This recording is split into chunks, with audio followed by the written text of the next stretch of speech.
Hello, Paulo. Hello there. How are you doing? I'm good. Today we are in the Chery Tiggo 2. You didn't even let me ask the question, man. It's supposed to be, Paulo, what do we wear? What are we in? Paulo, what are we driving? I know what you're You gonna ask preempted me, man. That's our line. All right, go.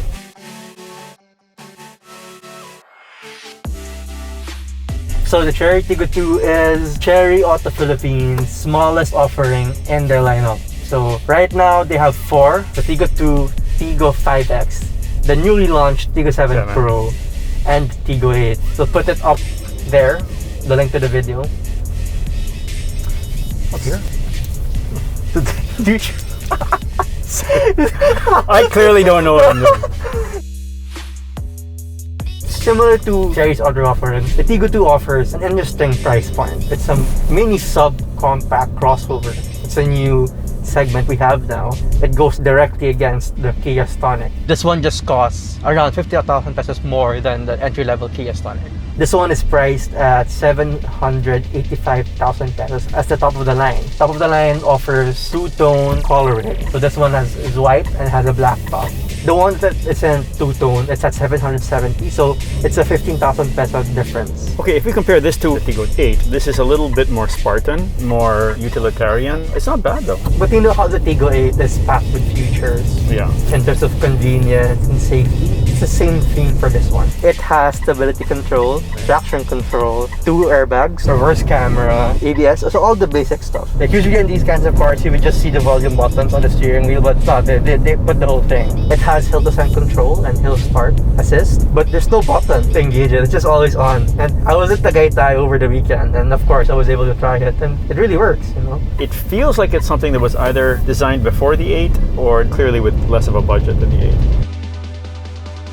Do you like the interior? Yeah, it's solid. I actually like the knobs. I wish they had a knob for the stereo, but you can't have everything. Aircon knobs are fine. Not expecting anything more than that. It's not a climate control, it's just a normal air conditioning system. Which I don't mind at all. I don't mind at all. I think this slim part on the door handle is the only soft touch material on the car. I mean, at a 700,000 peso car, you know, you're getting what you're paying for. But it's not bad. It doesn't look cheap, really, at all. I like that the steering wheel is wrapped in leather, even though the rest of the cabin is hard plastic. It has an 8-inch touchscreen display. It only has one USB port. It's for power, and it also has QD-Link. QD-Link is a feature that we see in some cars that don't have Apple CarPlay or Android Auto. So what it basically does is that it mirrors the screen of your phone. You have to change the settings. So it's not plug and play. Okay. But it does have Bluetooth. It has a pretty responsive screen. You know, like considering that we're in a small cabin, I like that they didn't put it here on top of the aircon. That's true. So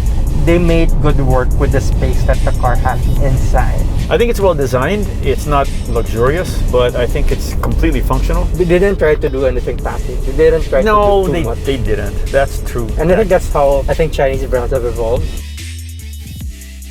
In terms of exterior, I think it looks good. Yeah, it actually looks looks cute. Nice. It looked nice rolling up. It looked nice, yeah, especially with the two-tone color. Yeah. It does have 16-inch alloys. It has halogen lamps, so it's not LED. Okay. But it does have LED daytime running lights on the fog lamps. It also has these cute taillights at the back. This is a nice thing, is that these newer car companies are making great strides in terms of their design language. They're far better than they were before. It's probably a positive that they concentrated on learning how to actually build cars rather than just making them pretty first. Yep. Right now, we have cars from these similar companies that were disasters, and now they're not.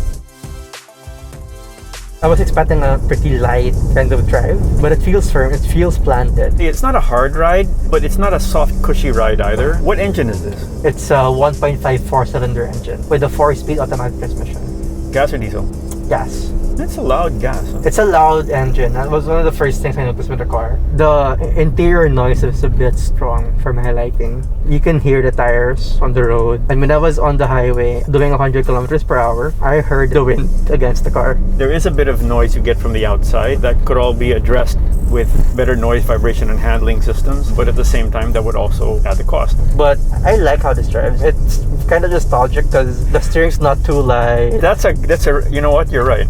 It feels like a car from before. Yeah.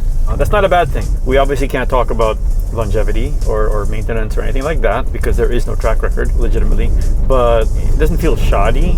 It doesn't feel like the old Econoboxes of before. It really feels like a nice solid car. It feels very firm. It has two modes, Sport mode and Eco mode. When you turn on the car, it automatically turns on Sport mode, which is pretty opposite of most cars. So you have to press a button for it to go to Eco mode. What that might mean is that Eco mode is so anemic that you don't want to get into it. You know, I was able to try it. I mean, I was in Slex and provincial roads. And yeah, I agree. I needed the Sport mode whenever I was overtaking. Well, remember, a lot of these modes are actually meant to properly address fuel consumption and environment concerns. Yep. Not necessarily give you a kick.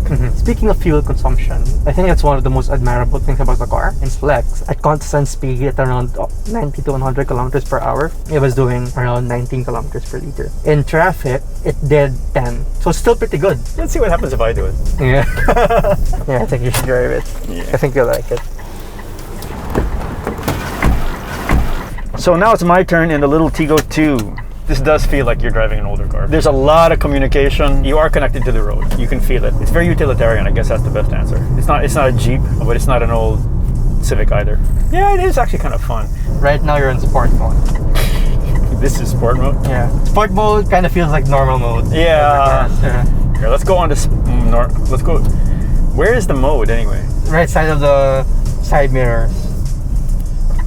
We gotta find Sport mode and ES mode. Oh, what the? That does not at all look like a button for Sport mode. Right? There we go. Now you're in Eco. Okay, now I'm in Eco mode. You're clearly not meant to move that thing around when you're driving. Well, okay, if it's your car, you're gonna get used to it, right? Okay. I got used to it eventually. At first I was like, what? I'm used to flicking it with my thumb exactly when I need it. Okay, so this is Eco mode.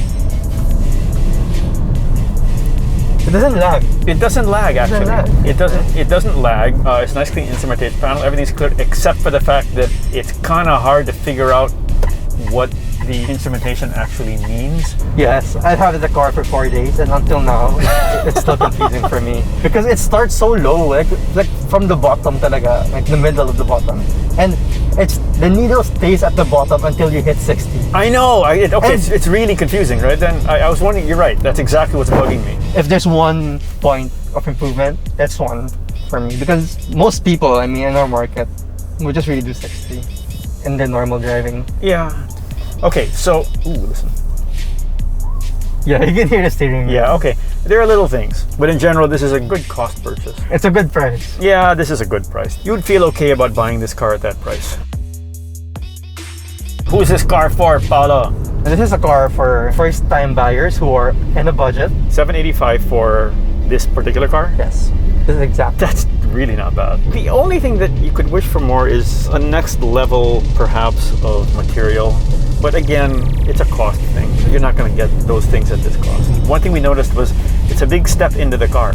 The sill is a bit taller than I expected it to be. That's a positive if you're looking at in terms of it being an actual SUV slash crossover. I agree. It's a negative if you have someone who regularly rides your car that has a problem lifting their leg up. So this might not necessarily be a car for your grandmother. But having said that, this is meant for younger buyers.